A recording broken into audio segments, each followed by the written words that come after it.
Hi guys, I'm Ryan Thomas. This is my YouTube channel, Mr. Rod Guy 92, and today I want to do something a little bit differently than I've done in all my videos, all my past videos. A big part of my time spent between March and September revolves around fantasy baseball, and everyone's watched my videos on fantasy football, who I have had, who I've drafted, all that stuff, and fantasy baseball is just as interesting, in my opinion, as fantasy baseball is, and that's for a variety of reasons. It's a lot harder to keep the team that you draft together over the span of a 21-week fantasy season rather than a 14-week fantasy football season. It's much harder as a manager and as a owner or fantasy player, or whatever you want to call it. And plus, baseball, a lot of guys get hurt pretty easily over the span of a year. You have to be very mindful of that. Past injuries, past problems that the players might have had. And on March 9th, I had my fantasy baseball draft, and I want to put my team out there and get everybody's thoughts on how I did as a manager drafting my team. First off, my last pick was my catcher. I really wanted to make sure that I got a very good hitting lineup at the core positions: first base, second base, third base, and a very good outfield. That was my goal going into the draft: have a solid outfield and a solid first, second, and third base player. But we'll go from top to bottom the way Yahoo Sports lists the rosters on their fantasy sites, their fantasy baseball site. My catcher, the Milwaukee Brewers catcher Jonathan Lucroy, I took him with my last pick. He had 59 runs, 18 home runs, 82 RBIs, 9 stolen bases, which is pretty decent for a catcher, a 280 average, and a 340 on-base percentage. I took him in the 20th round, my 8-team league. He has a catching position, he's a catcher, and he also plays first base, so he's got two positions that he's eligible to be slotted in your lineup. My first baseman, this was my second round pick. On Yahoo's boards, he's ranked 3rd overall. That is first baseman for the Arizona Diamondbacks, Paul Goldschmidt. He fell where he's ranked at 3rd. He's ranked 3rd for this, off-season ranking. I picked him at 11th overall with my second round draft choice. That I was very happy about. Goldschmidt had 103 runs, 36 home runs, 125 RBIs, 15 steals, a 302 batting average, and a 401 on-base percentage. So that's the start of my team. Jonathan Lucroy and Paul Goldschmidt, my catcher Lucroy, my first baseman Goldschmidt.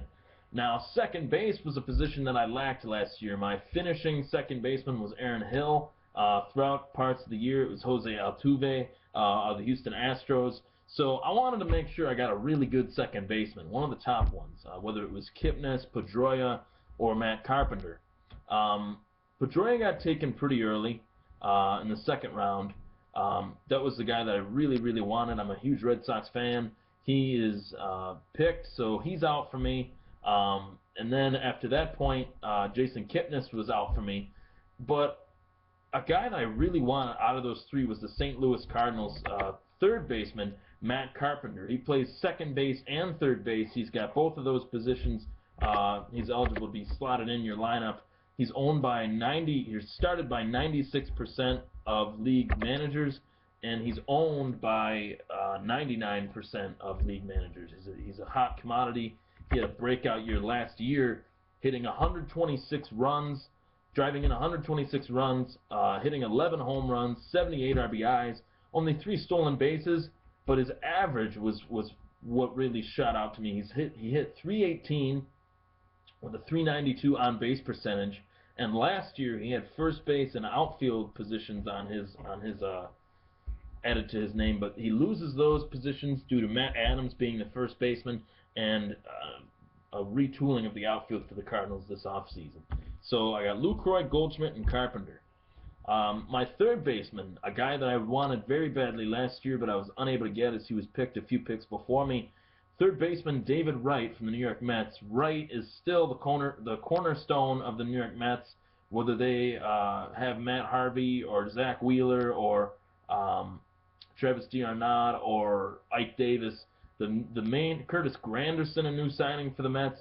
The main guy, the face of the franchise, still is David Wright, and barring injury, he is probably one of the top 2 or top 3. I think even with his injury history, he's a top 3 third baseman behind Beltre and Cabrera.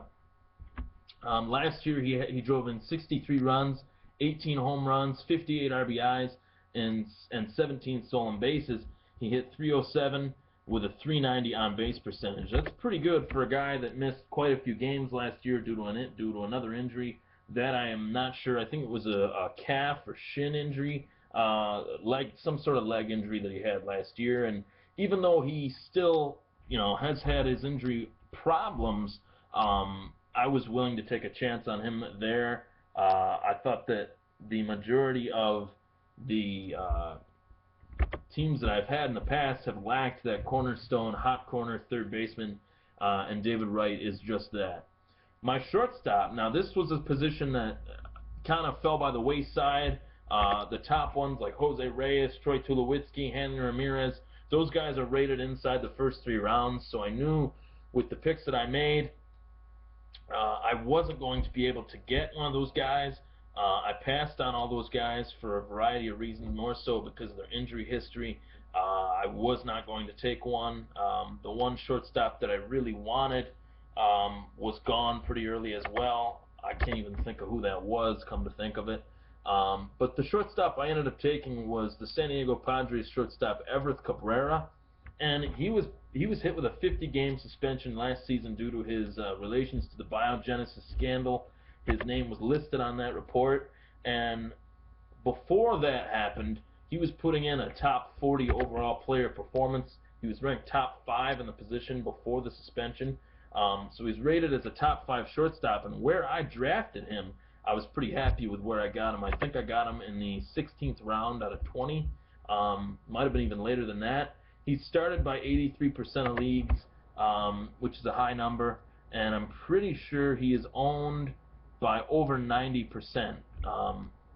He's a solid, underrated player on a very bad team, and even being the fact that he's the Padres shortstop, he drove in 54 runs. He had only 4 home runs, 31 RBIs, but he stole 37 bases. He's a high walk percentage guy. He takes a lot of pitches, evidently by his .283 batting average and his .355 on-base percentage, which was high at that position. I was really looking at a guy that could get on base for me at that position, and Everth Cabrera could do just that. My next pick, this was my first round pick. I had the choice between Carlos Gonzalez and Ryan Braun, 2 premier outfielders in the MLB. I was unsure as to who I was going to take, but luckily for me, I was able to take Carlos Gonzalez out of the 2. I chose Gonzalez because he's a 5-tool player. He steals a lot of bases. I was unsure about. I actually thought I could get Braun in the 2nd round with my next pick, but unfortunately I chose Carlos Gonzalez, and then the next pick after that was Ryan Braun by my friend Zach, so I was unable to get Cargo and Braun, which was what I thought I would be able to do. Being the fact that it's a snake draft, picking 6th, I'd pick 6th, 7th, 8th, 8th, 7th, and then one again. But unfortunately, I was unable to get Braun, but I was happy about drafting Carlos Gonzalez. At the time last year, he was one of the top 20 players in the major leagues. He also suffered a wrist injury, I believe it was, towards the end of the year, but his stat line is very impressive for the amount of games he missed last year. 72 runs, 26 home runs, 70 RBIs, and 21 stolen bases. He had .302 with a .367 on-base percentage. Perennial all-star player, very comparable to Andrew McCutchen, who was the guy that I really wanted. I wanted McCutchen more than anybody due to the season he had last year. He's a very, very durable and healthy player, but he was picked 2nd overall, while I picked 6th overall, and I was unable to get him. So I took Carlos Gonzalez. My next pick, this is based on the order that my lineup is in. for, the way it looks on the screen. But this wasn't my second round pick. This was just the next piece of my outfield. Jacoby Ellsbury. Now, as I mentioned before, I'm a huge Red Sox fan. He jumped from the Red Sox to the Bronx Bombers. Another guy that has jumped ship in the rivalry from the Red Sox to the Yankees.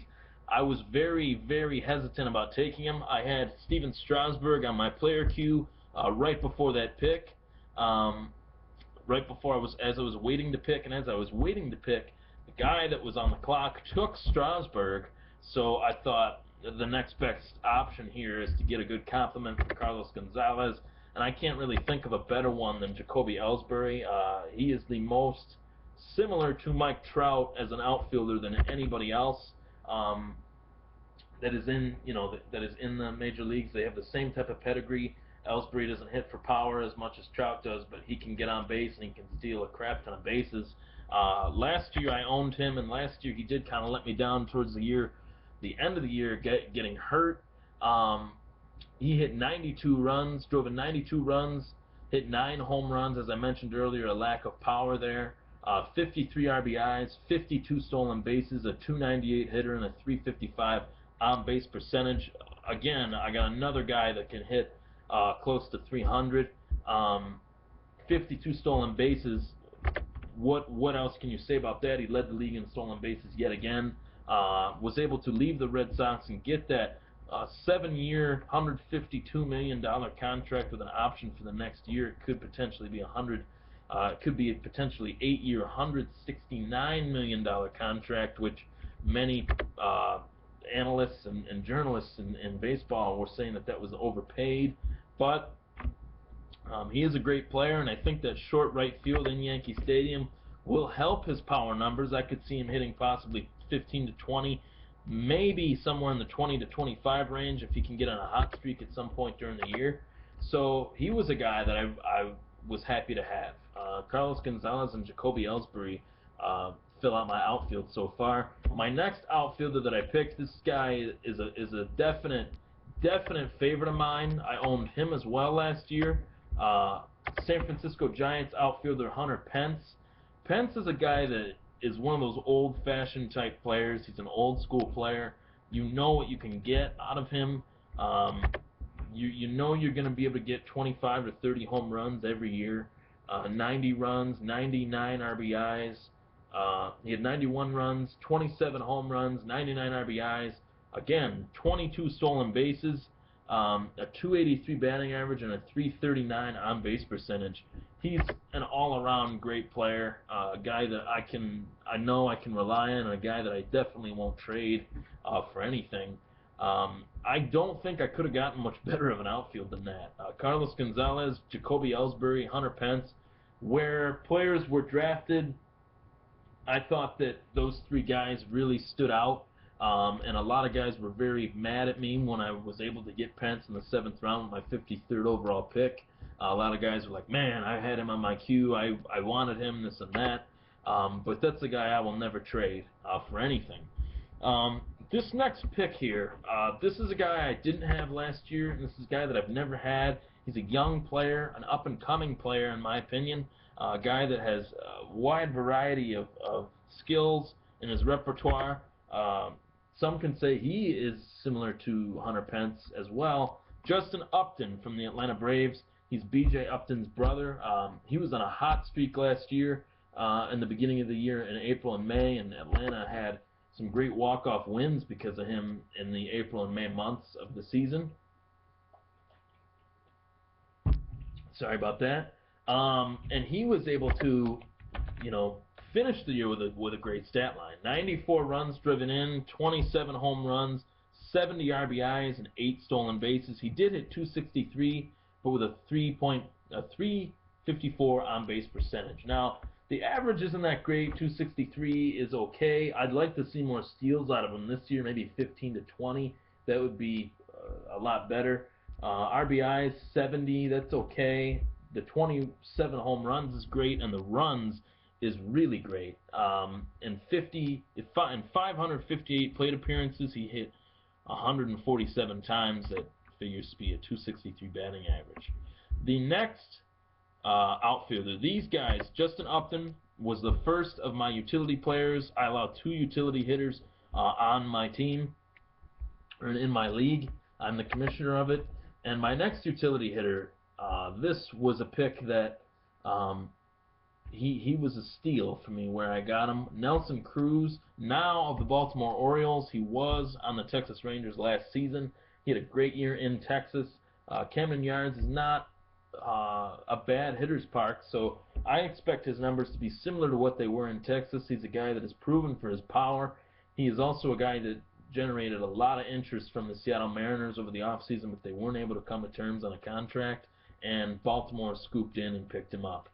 He is a guy that I want to see what I can get out of him. If he can get hot, I would like to trade him for a pitcher possibly, but if not, if I don't find anybody that really jumps out at me, I would definitely consider keeping him on my team as a utility guy. This next guy that I drafted, he had a great season last year, a guy that I really wish I would have picked up in the middle months of the season when he got really hot. A third baseman, another third baseman on my team, Manny Machado. I got him in the 13th round. He underwent knee surgery this offseason, so many guys were passing on him, but if he was not in a if he did not have the injury-riddled offseason where he had to have surgery on his knee, he's easily a top 6, top 7 third baseman at shortstop or in fantasy. He's a top third baseman. A definite up-and-comer, a young guy. He was great last year for my friend Eric, who was able to pick him up in the middle months of the season. He had 88 runs, drove in 88 runs, hit 14 home runs, 71 RBIs, 6 stolen bases, and what jumps out to me, at his young age, he's 21 years old, he hit 283 with a 314 on-base percentage. I expect, from what I've been reading, that he's going to come back and really gun to be ready for the first couple weeks of the season. I expect that out of him. I think that he's a great player, one of the future young stars in the league. I believe he has an all-star appearance, and I was extremely happy to draft him where he was, and he is also a Baltimore Oriole too.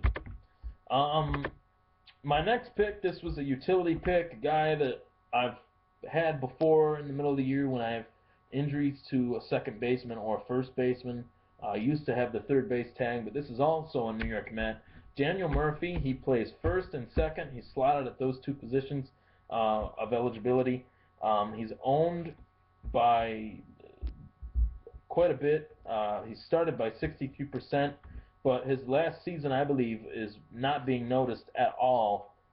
Drove in 92 runs, hit 13 home runs, 78 RBIs, 23 runs. There are 23 stolen bases. That's very high. He's the highest stolen base guy besides Pence, Carlos Gonzalez, Ellsbury, and Everett Cabrera. He's got quite a few steals. 23, he hit 286, and he got on base with a 319 on-base percentage. Mainly, I took him just in case Matt Carpenter gets hurt or Paul Goldschmidt gets hurt. He's a guy that, or if those 2 players that I just mentioned are off, he's a guy that I would really like to be able to fill in there. I like to have guys that have eligibility at more than one position, and he's one of them. Now my starting pitching and my bullpen, my 2 relievers. I allow 6 pitchers in my league and 2 relievers in my league for every team. The first pitcher I selected was Zach Greinke. Greinke is the definite number 2 behind Clayton Kershaw on the LA Dodgers. Did have a broken collarbone last season on a brawl, based on a brawl that he had between himself and Carlos Quentin of the Padres at the time. And he was out for about 4 or 5 weeks last year. And even though he was out that long, he pitched 177.2 innings, 15 wins were slotted to him, 148 strikeouts, a 2.63 ERA, and a 1.11 WHIP. Now those numbers could possibly be much better looking. He could have upwards of 190 innings if he didn't miss those 4 to 5 weeks. He could have close to 20 wins, maybe 18 or 19, depending on how the Dodgers would have performed. And he could have even more strikeouts than he does, probably around the range of 175 to 180 strikeouts.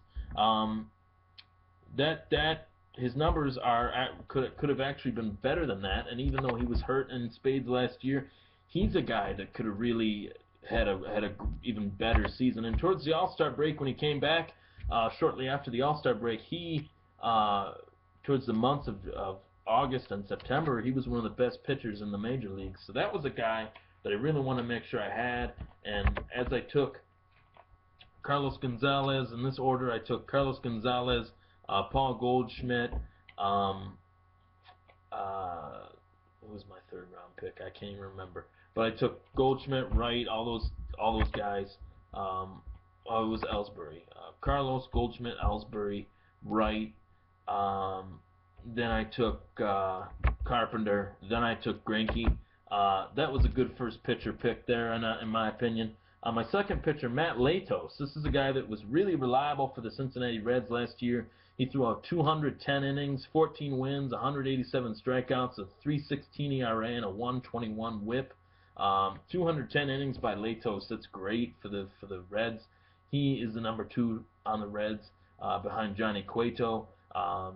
Wins 14. That could possibly be more next year. Strikeouts were great. Strikeouts are great every year. 187. So the first 2 guys in my rotation are Greinke and Latos. My 2 relievers. Starting off, I took the first reliever in the draft. I took Zach Greinke first, as I mentioned earlier, my first pitcher. Then my second pitcher was Craig Kimbrel, the reliever for the Atlanta Braves. He has had I think he's had 98 saves combined in the last 2 seasons. He had 50 last year and 48 the year before that. 98 strikeouts in 67 innings, a 1.21 ERA, and a .88 WHIP. He's the best reliever in baseball. With the retirement of Mariano Rivera, Kimbrel now moves up to that number 1 slot. Another reliever that I've really enjoyed watching the past few years is San Francisco Giants closer Sergio Romo. He has a very unorthodox delivery. He throws hard. Pitched 60 innings last year. He was able to get 5 wins. It's quite a lot for a closer. 38 saves, 58 Ks, a 2.54 ERA, and a 1.08 WHIP. The jury is still out on him as to whether he can put together a good season as he did last year and the year before that. This is year 3. He's had 2 solid seasons so far, and I expect another one out of him. He kind of fell a little too late, in my opinion. I was surprised that he wasn't drafted by certain guys in the league. He's kind of underrated as one of the better closers, top 5 closers in fantasy baseball and in baseball in real life. This next guy I got, starting pitcher, I picked up in the middle of the season, Shelby Miller of the St. Louis Cardinals. He is a stud young pitcher, pitched 173 innings, 15 wins, 169 strikeouts, 3.06 ERA, and a 1.21 WHIP. Now, this is a guy that didn't start the whole season, so if he did start the whole season, he might have been a 20-game winner, and he might have pitched upwards of 190 innings, close to 200, and he might have had even more than 190 strikeouts if he was, pitching at the pace he was throughout the season. He's a guy that is somebody that I think people are overlooking too as one of the up-and-coming young pitchers in the majors, and I believe he pitched a no-hitter last year, or a one-hitter. Not positive. This next guy, Matt Moore, he's shown that he could be a potential Cy Young Award winner with brilliant stretches. He said brilliant stretches over the span of his career. Not consistent, though, but I believe he's worth taking a chance on. If he can win 17 games in a down year, how many games could he win in a good year? That's the potential that I believe he has. Yes, wins are a byproduct of how many runs your team can score, but you have to have that guy pitching that well through 6 or 7 innings in order for him to be eligible for that win. So that's something that, needs to be looked at, and I looked at it and picked him. He's definitely the number 3 guy now. I used to think I think Tampa used to believe as well that he was the number 2. But now Alex Cobb has emerged. He's possibly the number 2 and more the number 3. Price, the number 1, who could possibly be traded at some point during the season next year. My next pitcher, I mentioned him earlier, Johnny Cueto. I also had this guy last year. It was disappointing as he was on the disabled list at 3 different occasions last year. I really hope he can stay healthy. This was a chance pick by myself. 60 innings, 5 wins, 51 Ks, and a 2.82 ERA. That is a great stat line for a limited amount of starts. I'm really hoping he can get back to the pitcher he was in 2012. 2013 was not kind to him, but I hope that 2014 is more kind to Johnny Cueto. Julio Teheran, another guy that I had last year. I picked him up, and he was great throughout the whole time I picked him up. There was no doubt in my mind that I was going to keep him. I wasn't going to trade him. He was a guy that really jumped out at me. 185 innings, 14 wins, 170 Ks, 3.20 ERA, and a 1.17 WHIP. What else needs to be said about that? 185 innings for a guy that didn't even pitch the whole year. He went deep into a lot of games. I'm talking the 7th, 8th inning, even hit the 9th inning on a few occasions, 8 2/3 innings. This is a guy that is an up-and-comer once again. I got a lot of young pitchers that I wasn't getting, the guys of name value like the Cliff Lees, the Justin Verlanders, the Sales, the Strasburgs, the Adam Wainwrights. I didn't get those guys, but I got guys that are young, up-and-coming, guys that have had injuries in the past, but guys that are definite bounce-back candidates to come back and have an even better year than they did when they were fully healthy the year before that. So that's my team. Ryan's Red Sox. I'm going up against Achu. It's a reference to the outfielder for the Texas Rangers now, Shin Soo-Choo. I'm hoping that I come back and have a better year. But let me know what you think of my team. Let me know if there are any players that you possibly think I could trade to get somebody better. Let me know. Thanks, guys. I'll be posting my UFC 171 prediction video. Stay tuned.